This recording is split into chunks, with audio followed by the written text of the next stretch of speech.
देश और दुनिया की तमाम छोटी और बड़ी खबरों के लिए हमारे चैनल को सब्सक्राइब करना न भूलें और बेल का बटन जरूर दबाएं। नमस्कार दोस्तों, स्वागत है आपका देश लाइव में और आपके साथ मैं हूं आशिमा त्यागी। दोस्तों फिर हाजिर हूं एक महत्वपूर्ण मुद्दे पर आपसे बात करने के लिए।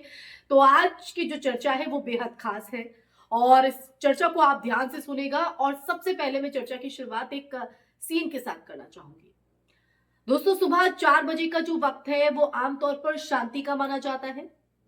शहर की सड़कें खाली होती हैं, हवा में ठंडक होती है और ज्यादातर जो लोग हैं वो गहरी नींद में सोए होते हैं।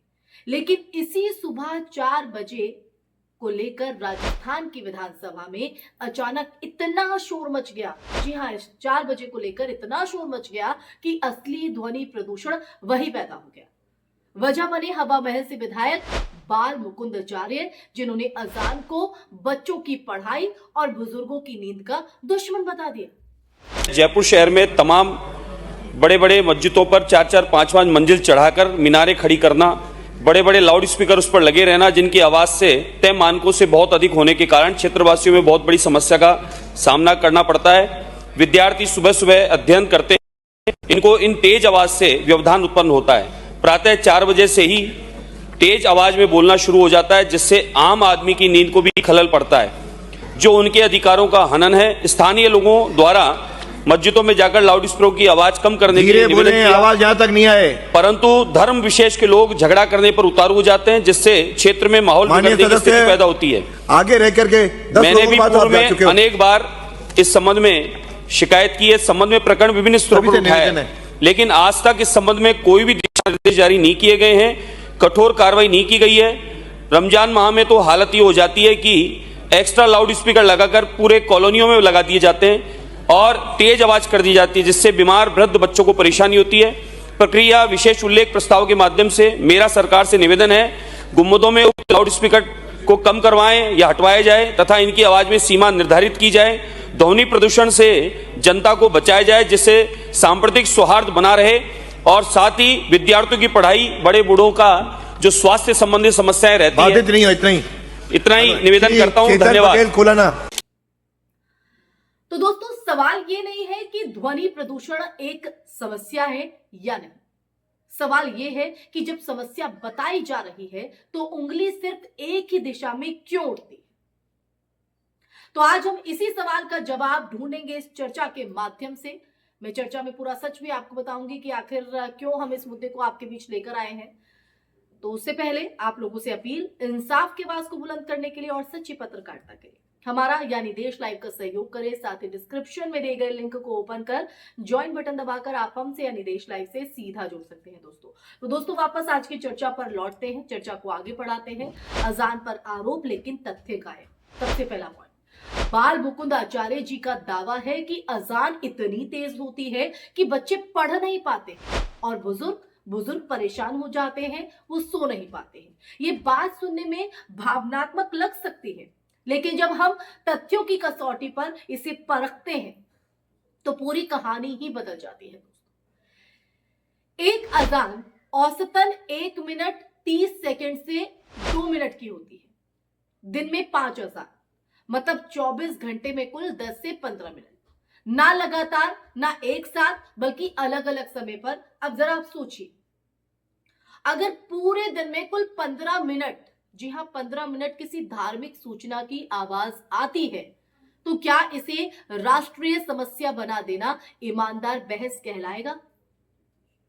बताइए, कुछ चंद मिनट। अब ऐसे में सवाल यहां पर यह खड़ा हो जाता है कि ध्वनि प्रदूषण या चयनात्मक गुस्सा। अगर मसला सच में ध्वनि प्रदूषण का होता तो जो बहस का दायरा है वो बहुत बड़ा होता दोस्तों। और तब सवाल उठता, मंदिरों में सुबह सुबह होने वाली आरती के लाउड स्पीकर्स का आखिर क्या, उनका क्या? नवरात्रि, जागरण, भजन कीर्तन, कावड़ यात्रा, शादियों में रात भर बजते जो डीजे हैं, वो किस श्रेणी में आते दोस्तों? किस श्रेणी में आते हैं? लेकिन विधायक जी की पूरी चिंता सिर्फ मस्जिद और अजान तक सीमित है। यही वो पॉइंट है जहां ये बहस पर्यावरण से हटकर राजनीति की जमीन पर उतर जाती है। क्योंकि जब शोर हर तरफ हो और शिकायत सिर्फ एक समुदाय से हो तो जो मामला है वो मामला ध्वनि का नहीं, नजरिए का बन जाता है। जी हां, नजरिए का, और एक तरह से देखा जाए चयनात्मक नजरिया। अब आते हैं विधानसभा का मंच और उसकी गरिमा, जिसका जिक्र मैंने ऊपर भी किया है क्योंकि यहीं से ये मुद्दा उठा है। विधानसभा कोई मोहल्ले की बहस नहीं होती है, ये वो जगह होती है जहां समाधान निकालने चाहिए, जहां आम जन के हित के मुद्दे उठाए जाने चाहिए, ना कि समाज को और ज्यादा बांटने वाले बयान। अगर बाल मुकुंद आचार्य जी चाहते तो वो ये कह सकते थे कि सभी धार्मिक स्थलों पर लाउड स्पीकर के लिए समान नियम लाओ, वो कह सकते थे इस बात को, वो डेसिबल लिमिट की बात कर सकते थे, समय सीमा तय करने की बात का जिक्र यहां पर कर सकते थे, लेकिन उन्होंने ऐसा नहीं किया। उन्होंने सीधे अजान को निशाने पर लिया और यहां से सवाल उठता है, और यहीं से सवाल उठता है कि क्या यह मुद्दा सच में जनता की सुविधा के लिए है या फिर एक खास वर्ग को असहज करने के लिए। दोस्तों, संविधान क्या कहता है? क्या कहता है संविधान, और क्या हम उस संविधान के हिसाब से चल रहे हैं? दरअसल भारत के संविधान की अगर हम बात करें तो भारत का संविधान हर नागरिक को अपने धर्म का पालन करने की स्वतंत्रता देता है। और अजान की अगर हम बात करें तो अजान कोई नई परंपरा नहीं है, ये इस देश की सांस्कृतिक और धार्मिक विविधता का हिस्सा रही है, जैसे मंदिर की घंटी, चर्च की प्रार्थना और गुरुद्वारे का कीर्तन। ये हमारी सालों से, दशकों से परंपरा है, सदियों से। जब सत्ता में बैठे लोग इस विविधता को समस्या की तरह पेश करने लगते हैं तो असल खतरा शोर से नहीं, सोच से पैदा होता है, मानसिकता से पैदा होता है। और शायद यही मानसिकता अगर बदल जाए तो हम इस सोच से उबर सकते हैं, हम इन परिस्थितियों से उबर सकते हैं।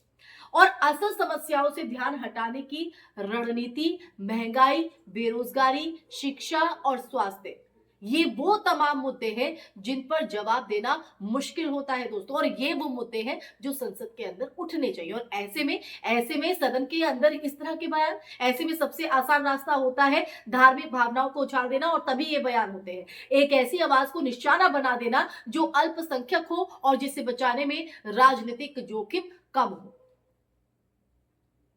तो अजान पर हमला इसी रणनीति का हिस्सा लगता है, क्योंकि इससे वोट भी बढ़ते हैं और असली सवाल भी पीछे छूट जाते हैं। क्योंकि अगर मुद्दे आप हम लोगों के हित से जुड़े मुद्दे जो है वो वहां पर उठने लगे तो उसकी जवाबदेही कौन देगा?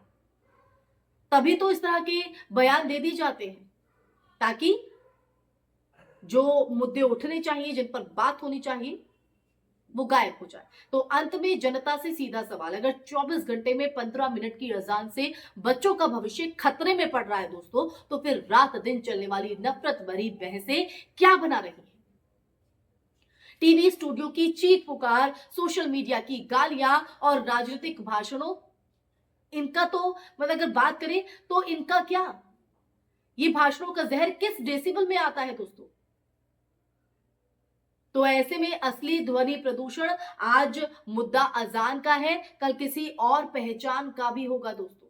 और इस सच्चाई को हम जितना जल्दी समझेंगे शायद हमारे लिए उतना ही बेहतर होगा। तो याद रखिए, इस बात को हमेशा जहन में बिठा लीजिएगा कि ध्वनि प्रदूषण कानों को परेशान करता है, लेकिन नफरत का प्रदूषण समाज की आत्मा को। अगर सच में शांति चाहिए तो नियम सबके लिए एक जैसे हों, और अगर निशाना सिर्फ एक ही समुदाय है तो समझ लीजिए ये लड़ाई आवाज से नहीं, अस्तित्व से, जी हां, अस्तित्व से लड़ी जाएगी। इसी के साथ इस चर्चा में फिलहाल के लिए बस इतना ही दोस्तों। ये चर्चा आपको कैसी लगी कमेंट सेक्शन में कमेंट करके जरूर बताइएगा। और बाल मुकुंद आचार्य जी की तरफ से जिस तरह से सदन के अंदर ये बयान दिया गया, इस बयान पर आप क्या सोचते हैं? इस बयान के आप क्या मायने निकालते हैं? और देश में जो इस वक्त हालात देखे जा रहे हैं हिंदू मुस्लिम को लेकर, इस पर आपका नजरिया क्या है? कमेंट सेक्शन में कमेंट करके अपनी राय, अपने विचार जरूर साझा कीजिएगा।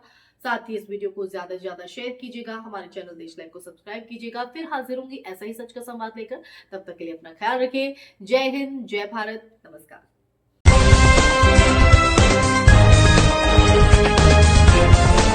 देश और दुनिया की तमाम छोटी और बड़ी खबरों के लिए हमारे चैनल को सब्सक्राइब करना न भूलें और बेल का बटन जरूर दबाएं।